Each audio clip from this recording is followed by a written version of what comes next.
harus kita belajar ya, kayaknya tidak. Mana itu ibu diare? Bahaya itu. Baik ibu-ibu sekalian, terima kasih telah berkumpul di sini. Saya datang ke sini karena mendapat informasi dari warga setempat bahwasannya anak dari Ibu Putih terkena diare. Nah, sebelum saya memberikan informasi, ingin memberikan suatu poster kepada ibu-ibu sekalian. Pencegahan diare melalui promosi kesehatan, yang dimana diare itu bukanlah penyakit yang biasa, karena bisa menyebabkan dehidrasi yang berbahaya pada anak-anak.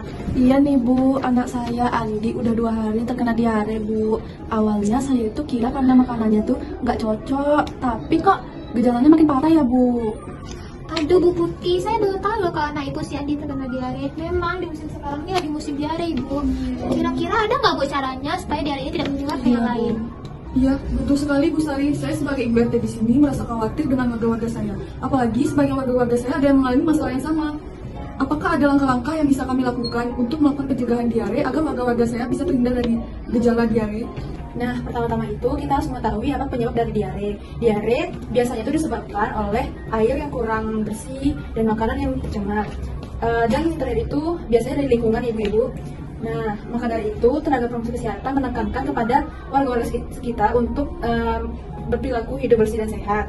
Nah, salah satu cara yang efektifnya itu adalah mencuci tangan sebelum makan maupun sesudah buang air besar. Iya Bu Sari, kalau soal air minum bagaimana Bu Sari? Kami biasanya minum dari air sumur yang udah lama kami pakai. Apakah itu aman Bu Sari?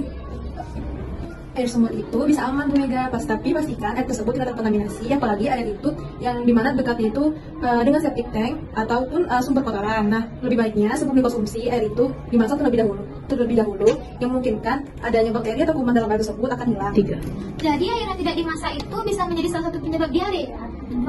Tapi Bu, anak saya dan anak yang lain di sini saya sering melihat dia sering membeli minuman di abang-abang keliling itu. Apakah itu tidak berbahaya Bu? Iya Bu Lina, air yang dijual oleh pedagang itu kan kita belum tahu asal air tersebut itu bagaimana. Nah, ada bagusnya itu sebelum membeli minuman itu, Ibu Lina itu pastikan tempat atau orang yang menjual itu bersih dan air yang dipakai itu telah diolah dengan baik. Jadi selain menjaga kebersihan air dan tangan, apalagi yang harus kita lakukan untuk mencegah diare Bu Sari? Saya sebagai ibu RT di sini ingin menyampaikan informasi yang benar kepada warga saya agar warga saya bisa terhindar dari gejala diare. Nah, selain kebersihan lingkungan dan harus tangan tadi itu, kebersihan makanan juga harus dijaga karena makanan terbuka itu akan terkontaminasi oleh bakteri atau kuman-kuman.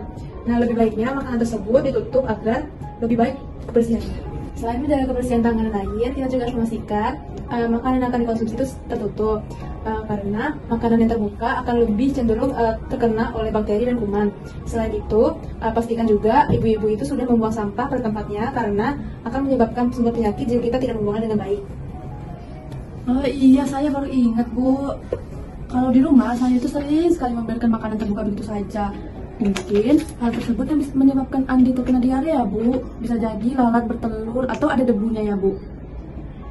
Bisa jadi ibu semua, maka dari itu kita harus disiplin menjaga kebersihan. Apalagi anak-anak sering bermain setelah itu tidak mencuci tangan, itu akan menyebabkan sumber penyakit. Wah, banyak juga ya yang harus saya perhatikan. Tapi nih ibu-ibu, kita suka bingung nggak sih cara ngejelasin ke anak-anak di rumah? Iya kan? Gimana caranya mereka mau menjaga kebersihan nih Bu? Salah satu cara dengan oleh promosi kesehatan itu, kami biasanya memberikan film ataupun gambar kepada anak tentang cara mencuci tangan, dan biasanya juga kami mengedukasi kepada anak sekolah tentang hal tersebut. Bagus sekali idenya Bu Sari. Mungkin kita bisa bekerja sama untuk mengadakan penyuluhan di RT ini. Saya rasa jika warga saya diberikan pemahaman yang lebih baik, mereka akan lebih peduli tentang lingkungan dan kesehatan mereka. Tentu saja Bu Mega, kita selalu siap membantu dalam kegiatan promosi kesehatan. Ibu Mega bisa atur jadwal kapan tim kami bisa datang untuk memberikan edukasi pencegahan tentang diare ataupun penyakit lainnya. Wah, terima kasih banyak ya Ibu. Ibu sudah mau datang ke sini.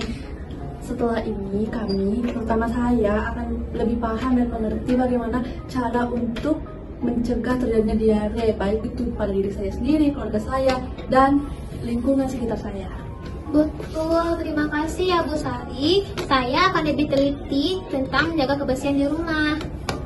Baiklah Bu Sari, saya akan segera mengkoordinasikan kegiatan ini kepada warga agar bisa dilakukan penyuluhan di RT saya.